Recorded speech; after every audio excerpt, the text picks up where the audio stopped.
ஆணிகள் கடாவப்பட்டு சிரசிலே முள்முடி சூட்டப்பட்டவராய், விலாபில ஈட்டினால் குத்தப்பட்டவராய், சிலுவையிலே 6 மணி நேரம் தொங்கி மனுக்குலத்தை மீட்ட இயேசு தவக்காலத்திலே குட் ஃப்ரைடே என்று சொல்லக்கூடிய அந்த நாள் ஏப்ரல் மாதம் 3ஆம் தேதி வருகிறபடினாலே கிறிஸ்துவர்கள் லெந்து நாட்களிலிருந்து துக்க நாட்களை அனுசரிக்கிற இந்த நாளிலே இது கிறிஸ்துவர்களுக்கு மாத்திரமல்ல,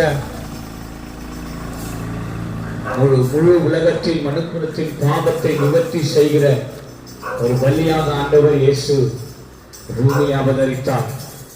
சிலுவைக்கு சென்றது உண்மை, நமக்காக மரித்தது உண்மை, நமக்காக நம் பாவத்தையும் சாபத்தையும் சிலுவையை சுமந்தவர், மரித்து 3ஆம் நாள் உயிரோடு கூட எழுந்தவர்.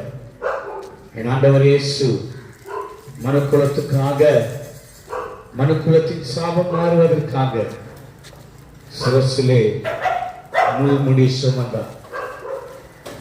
தாகம் தாகம் நின்றார், நமக்காய் ஜீவன் தந்தார், சிந்திய திருரத்தமே, சிலுவையின் திருரத்தமே, அன்பே கல்வாரி அன்பே, நினைக்கையிலே என் உள்ளம் துள்ளுதையா, அன்பே கல்வாரி அன்பே,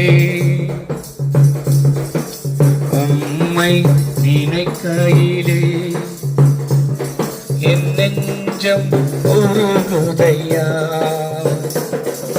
நெஞ்சம் உருகுதையா.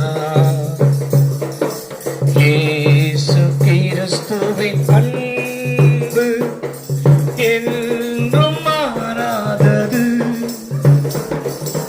இயேசு கிறிஸ்துவின் மாறா கிருபை என்றும் குறையாதது,